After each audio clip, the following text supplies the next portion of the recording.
nuestra lucha diaria no es ni con los vecinos, ni con amigos, ni enemigos, ni con nada de eso. Nuestra lucha diaria consiste en obtener esa santificación, en ser cada día más como Dios quiere que uno sea, en obedecer cada día más su santa ley, en ser cada día más como Cristo. Dios se propuso formar en nosotros a Cristo y la gente debe ver a nosotros, en nosotros a Cristo. Nuestra esposa, el esposo, hijos, padres, todos deben ver en nosotros a Cristo. La mortificación de nuestra carne, la mortificación de nuestro pecado. Jesús dijo que Él no es de este mundo y nosotros tampoco. Así que nosotros no nos amoldamos a la filosofía, ni a las prácticas, ni a la visión de este mundo. Así que una de las luchas más grandes que el cristiano debe desarrollar y pelear mientras está en este mundo es su santificación. Pero la santificación es un tema que ha sido muy mal interpretado. Como yo les dije en la charla a los Efesios, hay dos extremos, pero hoy día hay otro extremo. Hay algunos grupos que se llaman cristianos y no necesariamente la secta creciendo en gracia, sino otros grupos que se llaman de la gracia, los cuales, usando este texto que estamos viendo en Hebreos, en el verso 14, donde él dice que es el texto con el cual vamos a continuar, porque con una sola ofrenda hizo perfectos para siempre a los santificados.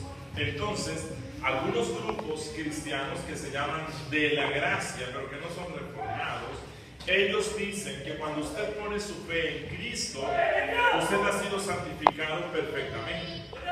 Que ya usted nada tiene que ver con el pecado, porque Cristo ha deshecho el pecado en usted. Pero eso no significa que usted anda en esta vida como Cristo. Lo que ellos quieren dar a entender es que usted puede andar en esta vida como un diablo y no obstante como por la ofrenda de Cristo usted ha sido hecho perfecto y santificado para siempre y el pecado ha sido deshecho.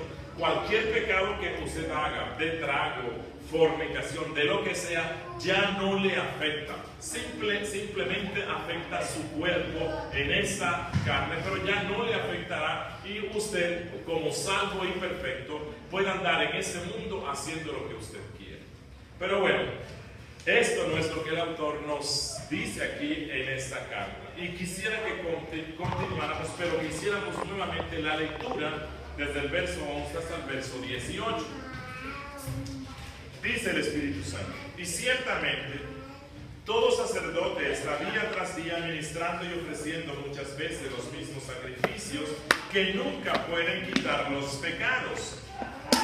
Pero Cristo, habiendo ofrecido una vez para siempre un solo sacrificio por los pecados, se ha sentado a la diestra de Dios. De ahí en adelante, esperando hasta que sus enemigos sean puestos por estrado de sus pies, porque con una sola ofrenda hizo perfectos para siempre a los santificados. Y nos atestigua lo mismo el Espíritu Santo, porque después de haber dicho: este es el pacto que haré con ellos después de aquellos días, dice el Señor, pondré mis leyes en sus corazones y en sus mentes las escribiré. Añade: y nunca más me acordaré de sus pecados y transgresiones. Pues donde hay remisión de estos pecados, de entonces ya no se necesita más ofrenda por el pecado.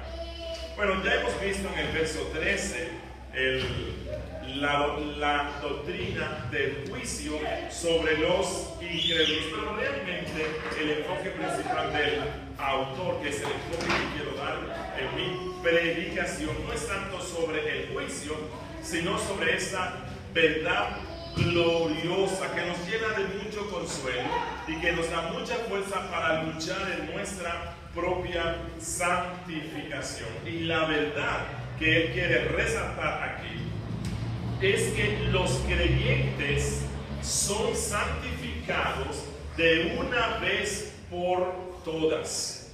Que usted y yo, si hemos depositado la fe en Cristo, hemos sido santificados de una sola vez y para siempre. El autor de la carta ya dijo esto en el capítulo 2, verso 11. Él dijo: porque el que santifica y los que son santificados de uno son todos. Pero quiero decirles algo. Recuerdan que al principio les dije que todas las bendiciones que nos obtuvo Jesús, que Él nos dio, como eran celestiales, se dieron una sola vez y para siempre. No obstante, en el tema de la santificación hay dos aspectos que el autor nos muestra aquí. Una es la verdad de que nuestra santificación ya es perfecta, perfecta por lo que Cristo hizo en la cruz. Pero a la misma vez nos deja ver estos textos otro aspecto de la santificación, que ella es un proceso continuo. Y las dos cosas deben mantenerse en una sana tensión. Si tú no crees que tu santificación fue obtenida por Cristo en la cruz y por lo tanto al ser celestial ya es perfecta en ti, tú no tendrás fuerza para luchar contra el pecado. Si tú no crees esto, tú no tendrás las herramientas para luchar en contra del mal y para que Cristo sea formado en ti.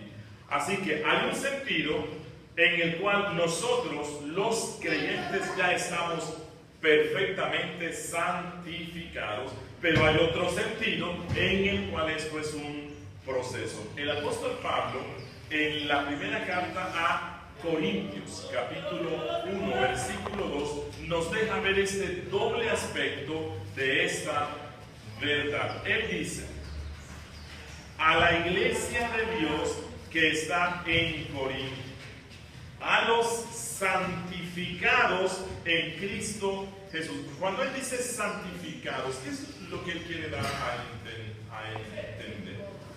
Que algo que ya pasó, algo que ya se hizo. Y eso es lo que el autor dice en el verso 14. Porque con una sola ofrenda hizo perfectos para siempre a los santificados. Así que si no partimos de esta verdad, difícilmente vamos a luchar en nuestra vida cristiana en contra tanto de nuestros pecados, en contra de nuestras imperfecciones y en contra de todo lo que se opone para que Cristo sea formado en nosotros. Los creyentes entonces hemos sido santificados perfectamente por la obra de Cristo en la cruz, lo cual nos lleva a estar seguros en Cristo. No tenemos ninguna razón para dudar, le pertenecemos a Cristo. Pero si yo tomo solo ese aspecto de la santificación y me olvido del otro aspecto, estoy cayendo en un error muy serio. Si Dios me ha santificado perfectamente, entonces es mi responsabilidad crecer en santificación. Como dijo algo, si Dios lo está haciendo en mí, es mi responsabilidad hacerlo también. Es decir, cuando el apóstol nos dice que crezcamos en la gracia, o cuando él dice que cuidemos nuestra salvación con temor y temblor, ¿por qué él dice eso? Bueno, porque Dios lo está haciendo en mí. Dios está haciendo que yo crezca en gracia. Es mi responsabilidad crecer en gracia. Dios está obrando en mí la salvación, la cual no solamente consiste en ser sacado del infierno y ser puesto en el cielo, sino que la salvación implica mi santificación, mi proceso de santificación santificación y mi futura glorificación. No sé si me estoy haciendo explicar. La salvación no consiste simplemente en el perdón de los pecados. La salvación consiste en todo lo que implica, desde la conversión hasta la glorificación. Pero no significa que si yo empecé el proceso aquí en la conversión, se corre el riesgo que en alguna parte se pierda esto. No. Lo que quiero dar a entender es que la salvación que Dios nos da por medio de Cristo es completa. Que no solamente incluye la seguridad de que voy a ir al cielo, sino que incluye el que Cristo en este tiempo sea formado en mí. En ese sentido, la Biblia muchas veces nos exhorta algo así como que cuidemos nuestra salvación. No porque se pierda, mas sí porque la salvación implica todo ese crecer y conocer a Cristo. Usted y yo estamos haciendo porque Dios lo hace. Dios me ha dado de su gracia y cada día me da más. Es mi responsabilidad crecer en la gracia. Dios está guardándome y preservándome en Cristo. Es mi responsabilidad guardar mi corazón. Dios me ha santificado en Cristo y me sigue santificando. Es mi responsabilidad entonces santificar. Si tú no partes de la verdad de que el sacrificio de Cristo ya te santificó por completo, entonces tú no puedes crecer en tu propia santificación. Lo que esto significa es que cada creyente recibe estos beneficios de la cruz de Cristo. Uno, el perdón de sus pecados. Su conciencia ha sido purificada. El creyente tiene paz para con Dios. El creyente debe tener la certeza de la salvación. Y el creyente debe tener la convicción de que ya ha sido perfeccionado por la cruz de Cristo para siempre. Somos perfectos en Cristo, pero somos llamados a crecer en perfección. Jesús dijo en el Sermón del Monte: sean perfectos, así como mi Padre que está en los cielos es perfecto. Y cuando Él dijo sean perfectos, es crezcan constantemente en perfección. Pero ¿por qué o cómo yo voy a crecer en perfección? Partiendo de la realidad de que ya yo soy perfecto en Cristo. Miren, nuestro texto nos dice: porque con una sola ofrenda hizo perfectos para siempre a los santificados. Que esto usted debe tomarlo como algo certero. El apóstol Pablo nos lo deja ver en Romanos, cuando él dice que Cristo nos ha sido constituido por Dios, nuestra elección, nuestro llamamiento, nuestra santificación. Y él concluye que él ya nos ha glorificado.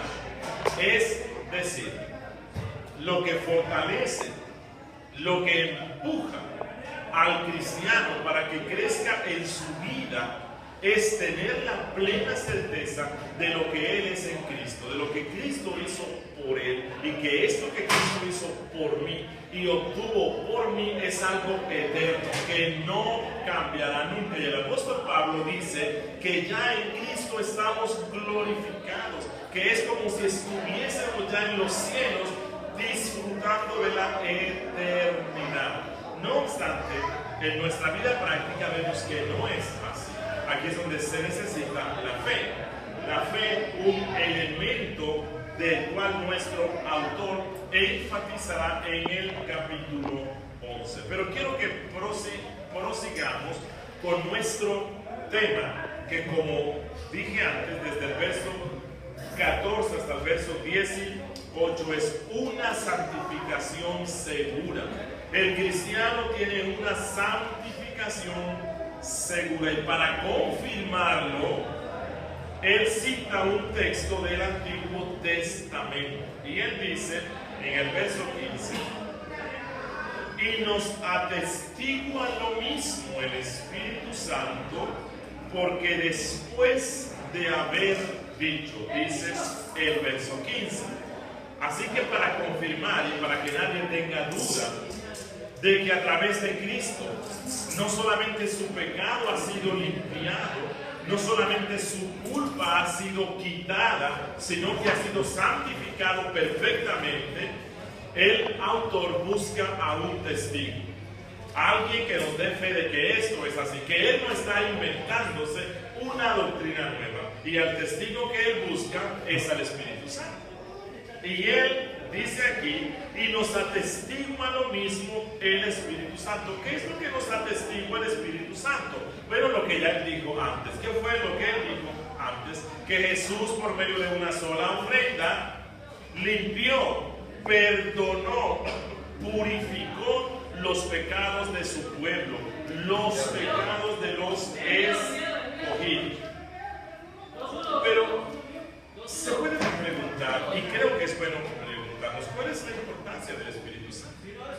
¿Por qué él pone de testigo al Espíritu Santo? Bueno, no es necesario que yo me esfuerce aquí por demostrar la importancia que tiene este testigo. ¿Qué es un testigo? Bueno, un testigo es una persona que puede corroborar un suceso. ¿Por qué? Porque esa persona estuvo allí, porque esa persona lo vio. Bueno, lo que el Espíritu Santo, de lo que es testigo, sigue del verso 16 al verso 17, que es una cita de un pasaje del Antiguo Testamento, ¿cierto? Que está en Jeremías, que nos habla del pacto, de ese pacto que Dios hizo.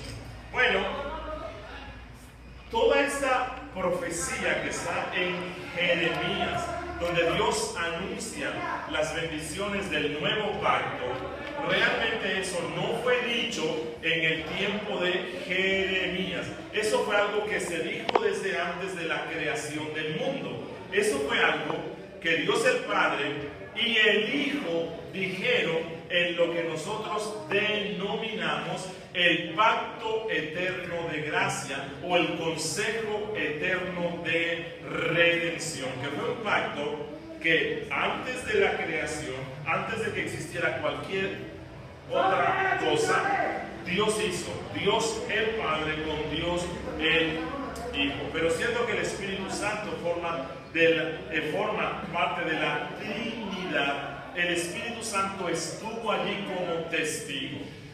¿Qué fue lo que le prometió el Padre al Hijo? Bueno, está en el Salmo 2.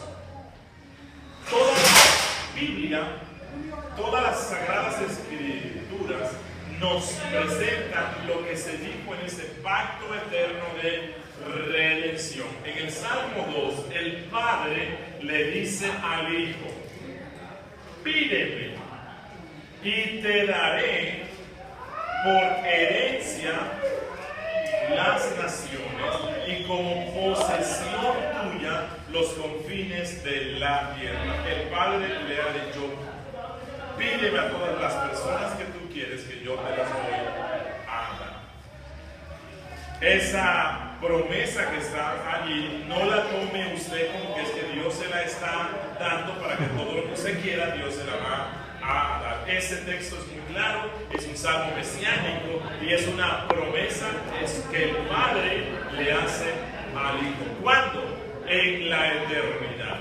Bueno, todas las personas que el Hijo le pidió al Padre, el Padre se las dio. Esa es la razón por la cual Cristo luego dice: nadie viene a mí si el Padre no le trajere. ¿A quiénes son a los que el Padre trae?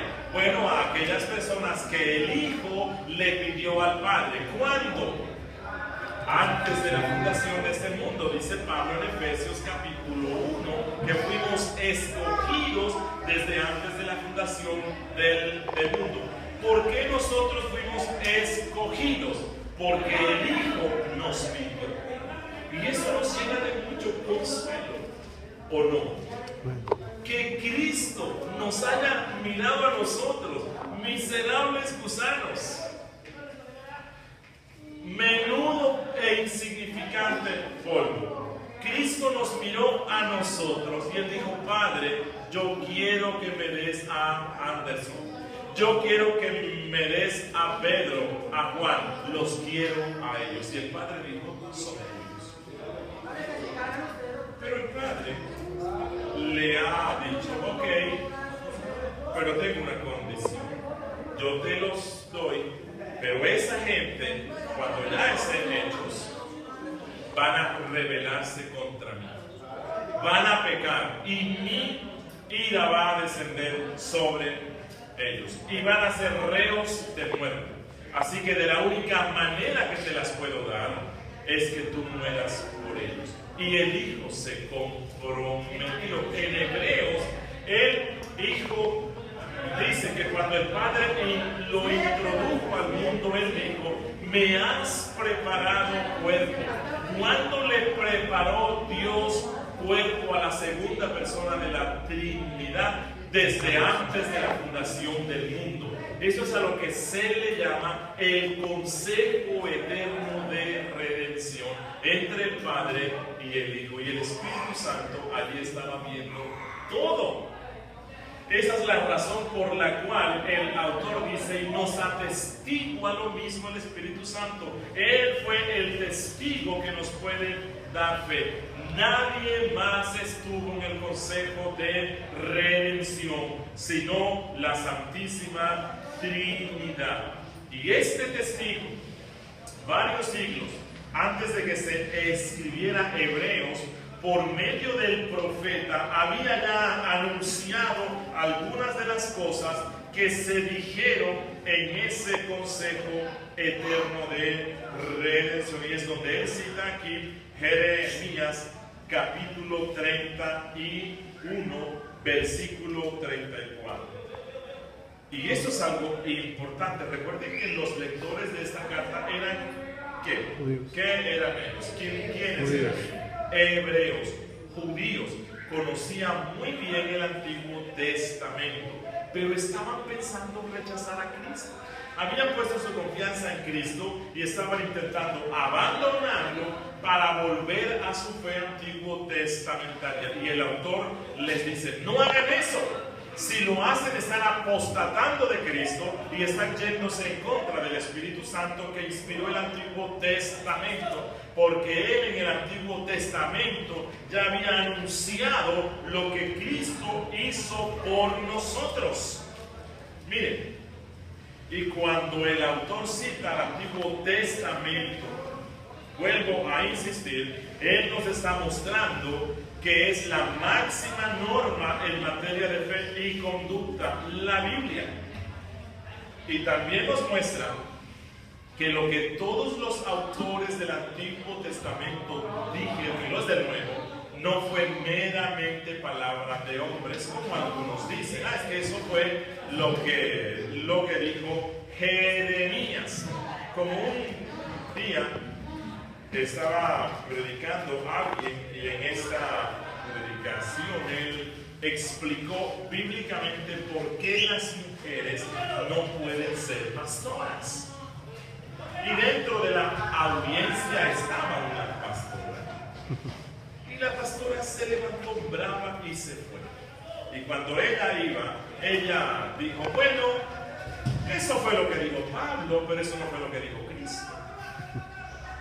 Dando a entender que si no lo dijo Cristo en los evangelios, ella no lo cree. Bueno, los autores de la Biblia no tenían en esa estima tan baja lo que escribe aquí.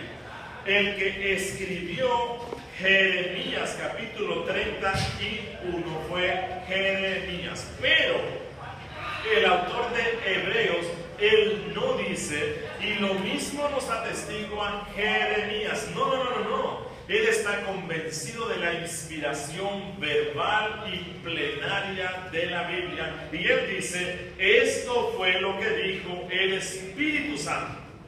Toda la escritura es inspirada por Dios, dice el apóstol Pablo. Y Pedro dice, porque nunca la profecía fue traída por voluntad humana, sino que los santos hombres de Dios hablaron siendo inspirados por el Espíritu Santo. Pero algo más quiero mostrarles aquí. Cuando él dice, y lo mismo nos atestigua el Espíritu Santo, y luego cita a Jeremías, lo que nos muestra es que el autor de la carta no era dispensacionalista. El autor de la carta no era dispensacionalista. Él no era de los que dice que el Antiguo Testamento era únicamente para las dispensaciones antiguas y que ya lo único que nos sirve hoy son las cartas. No, él estaba convencido de lo que Pablo dijo en 2 a Timoteo 3:16, que toda la escritura es útil y necesaria para que el hombre de Dios sea perfecto, enteramente preparado para toda buena obra. El autor de esta carta evidentemente era reformado. Él tenía la plena confianza de que toda la Biblia es necesaria para nosotros hoy, y él no seleccionaba partes de la Biblia, que toda desde Génesis hasta Apocalipsis es palabra de Dios y es necesaria para nosotros, que no hay una sola parte de la Biblia que no nos hable hoy. Como dijo Arthur Pink, la totalidad de la palabra de Dios, de principio a fin, fue escrita para el bien de su pueblo hasta el fin del mundo, para siempre. Bueno, ¿y qué es lo que nos atestigua el Espíritu Santo? Verso 16 y verso 17. Dice, este es el pacto que haré con ellos después de aquellos días, dice el Señor. Pondré mis leyes en sus corazones y en sus mentes las escribiré. Añade, y nunca más me acordaré de sus pecados y transgresiones. Bueno, este pasaje el autor ya lo citó antes en el capítulo 8, si se dan cuenta que es ahí en la otra página desde el verso 10. Y él lo usó para confirmar, y aquí lo está usando para confirmar la perfección de los santificados por medio del sacrificio de Cristo. Vuelvo a insistir que los que han puesto su fe en Cristo son perfectos en posición delante de Dios, que ellos están fundamentándose en esa justificación que les ha sido imputada, pero que en su vida están caminando hacia su constante santificación. Dice nuestro texto, pondré mis leyes, este es el pacto que haré con ellos. Pondré mis leyes en sus corazones. Y esto lo que nos habla es de nuestra santificación. Y luego la segunda parte dice, y nunca más me acordaré de sus pecados. Y esto de lo que nos habla es de nuestra justificación, de nuestra perfección. Estos son beneficios eternos que nos ha dado Cristo a nosotros. Bueno, pero lo que el autor nos quiere decir aquí es que nuestra santificación no está basada en nuestro propio esfuerzo. Nuestra santificación está fundamentada en la promesa que Dios hizo desde el antiguo pacto, que iba a caracterizar el nuevo pacto. Recuerda que en el antiguo pacto Dios dio su santa ley. Pregunto, ¿hasta cuándo estaba vigente esa ley? Hablo de los 10 mandamientos. ¿Por cuánto tiempo?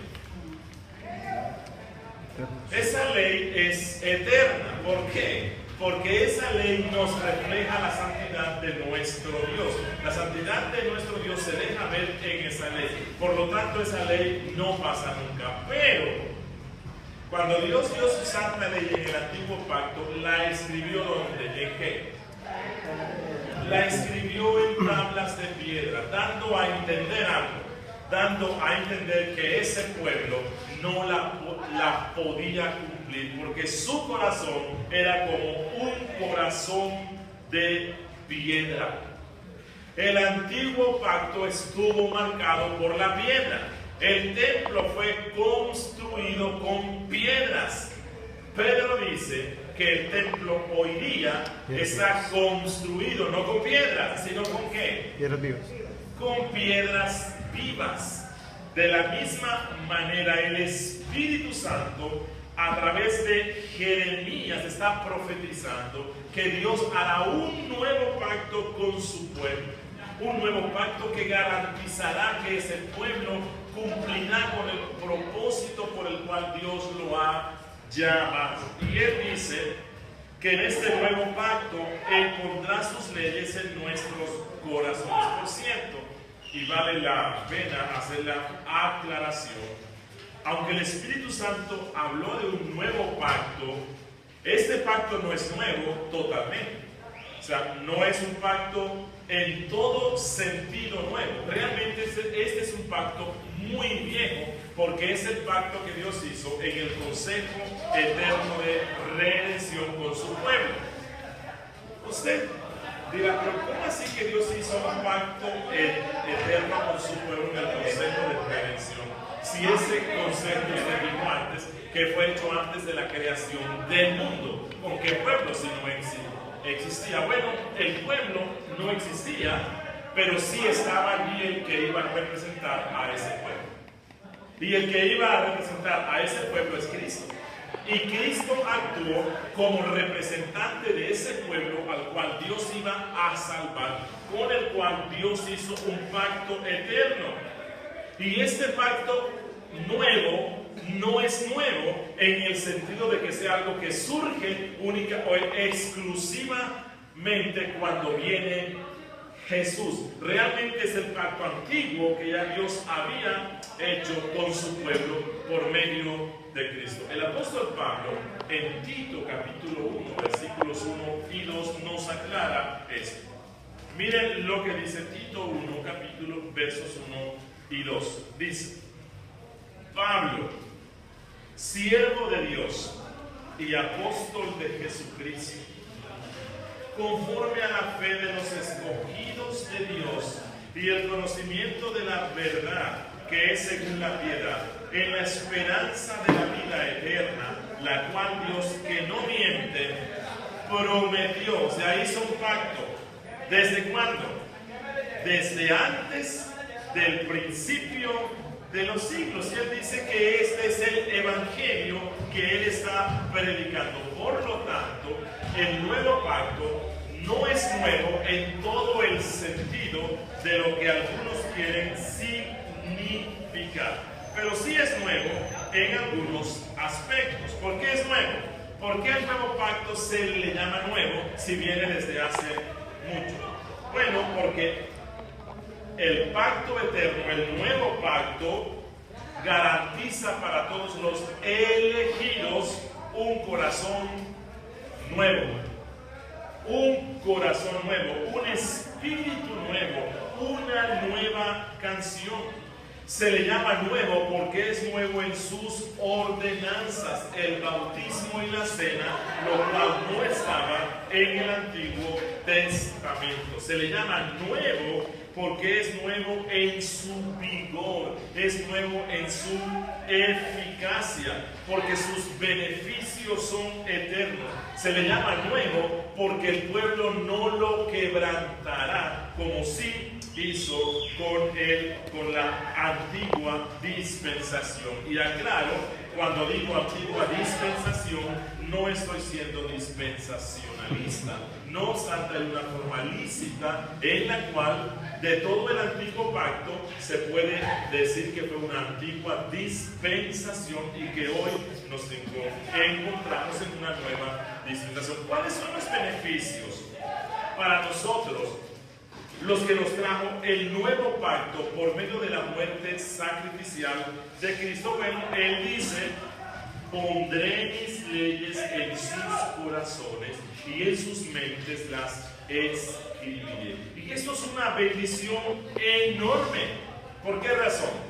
El hombre, después de que Adán pecó, no tiene la inclinación natural para obedecer a Dios. Por cierto, usted y yo, cuando nacimos con una característica de rebeldía, de desapego, de estar en contra de los mandatos de nuestro Dios. Eso es lo que la Biblia dice de todo ser humano que nace luego de Adán. Génesis 6:5 dice: y vio Jehová que la maldad de los hombres era mucha en la tierra y que todo designio de los pensamientos del corazón era ¿qué? Solamente el mal. El apóstol Pablo en Romanos 3:10 al 12 dice: no hay justo, ni aun uno, no hay quien entienda, no hay quien busque a Dios. Todos se desviaron, algunas se hicieron inútiles, no hay quien haga lo bueno, no hay ni siquiera uno, no hay temor delante de sus ojos. Así que aunque el ser humano reciba instrucción de la santa ley de Dios y se la aprenda de memoria, y se aprenda de memoria los mandamientos de su santa ley, esto por sí solo no hará que lo obedezcamos. Esto fue lo que le dijo Pablo a los judíos que conocían la ley perfectamente. Romanos capítulo 2, versos 17 al 23. Él dice: he aquí tú tienes el sobrenombre de judío y te apoyas en la ley, la conocían, y te glorías en Dios y conoces su voluntad. O sea, conocían perfectamente su ley, e instruido por la ley apruebas lo mejor. Es decir, tú cuando te ponen a que escojas o a que hagas un juicio en la acción de una persona basado en esa ley, tú dices si eso es bueno o es malo. E instruido por la ley apruebas lo mejor y confías en que eres guía de los ciegos, luz de los que están en tinieblas. Este era el concepto que los judíos tenían de sí mismos porque conocían la santa ley. Instructor de los indoctos, maestro de niños, que tienes en la ley la forma de la ciencia y de la verdad. ¿Será que es malo que uno tenga eso? No. Debemos conocer esa ley. Pero miren lo que pasa con el hombre natural. Tú pues, que enseñas a otro, ¿no te enseñas a ti mismo? Tú que predicas que no se ha de hurtar, ¿hurtas? Tú que dices que no se ha de adulterar, ¿adulteras?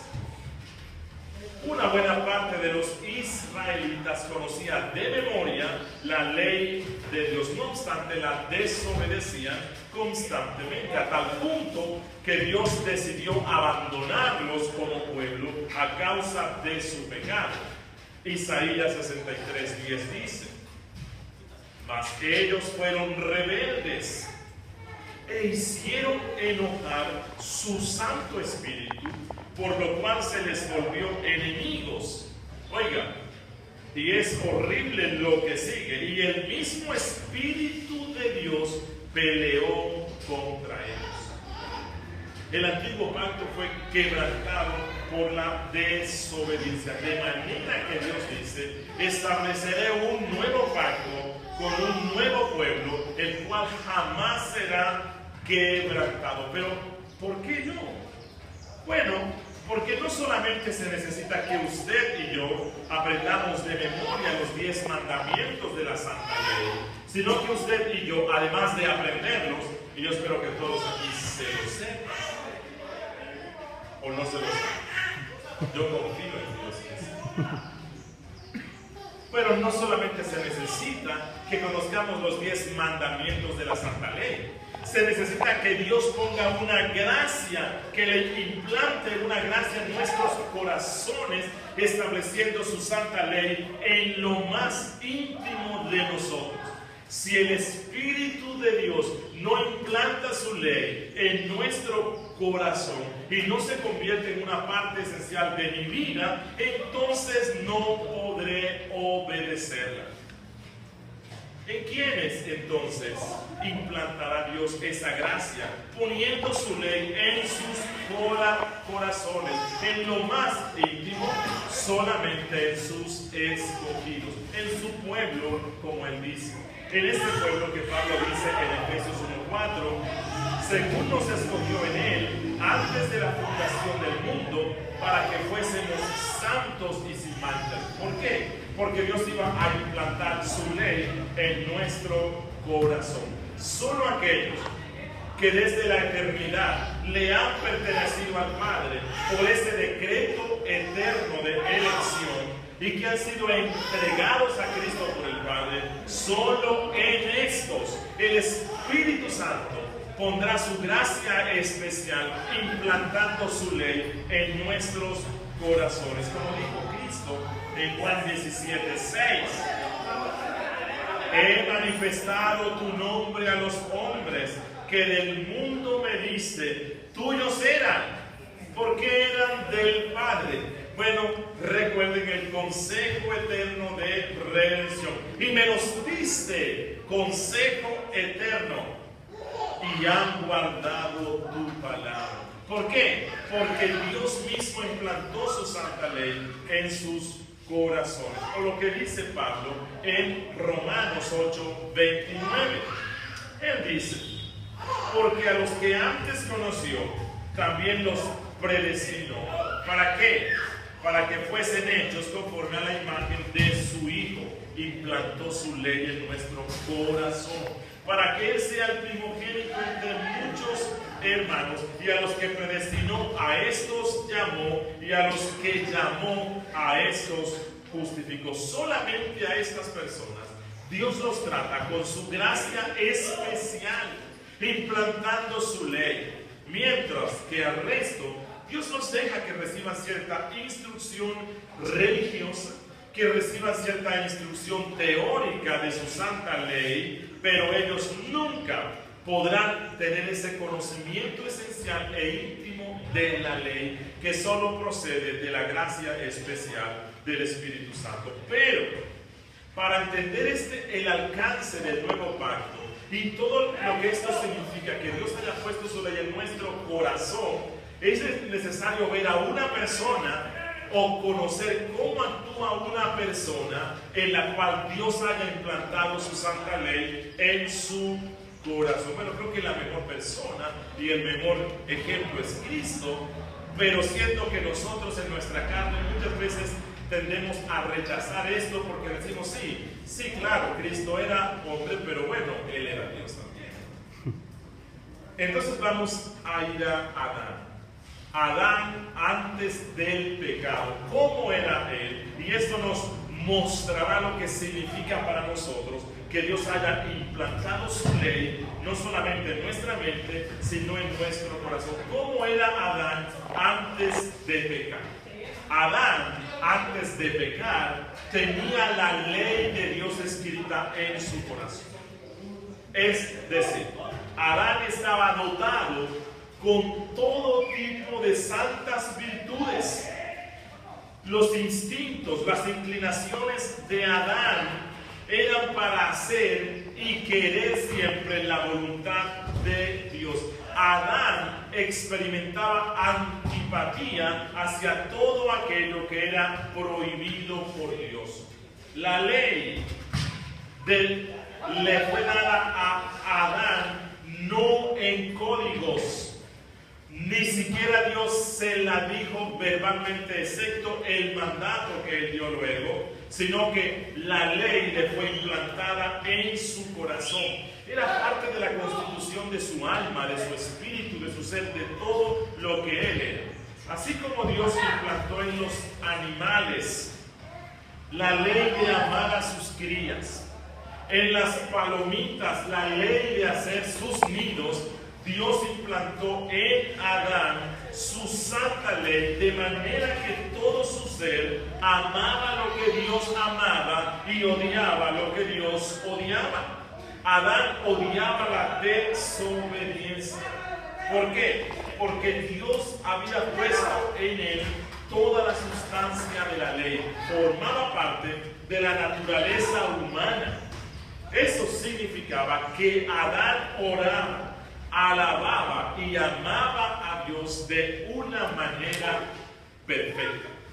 Las inclinaciones del ser de Adán se enfocaban en buscar siempre lo bueno, lo que glorificara a Dios. Por cierto, la prohibición de Génesis 2:17 tuvo como fin ser una prueba de su responsabilidad, de la responsabilidad frente a esa gracia que Dios había puesto en él, de su responsabilidad frente a esa ley interior que Dios le había dado. El apóstol Pablo en Romanos 5:14 declara que Adán era figura de aquel que habría de venir, es decir, de Cristo mismo.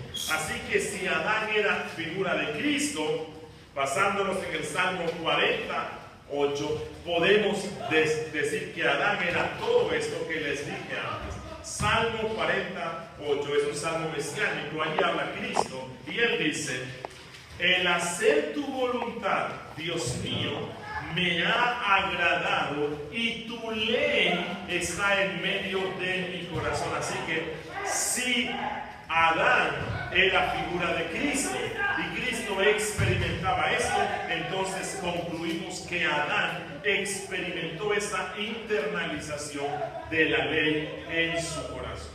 Pero ahora lo que el autor está diciéndonos es que en virtud del nuevo pacto, en virtud de lo que Cristo hizo por nosotros, ahora Dios ha escrito en nuestros corazones su santidad.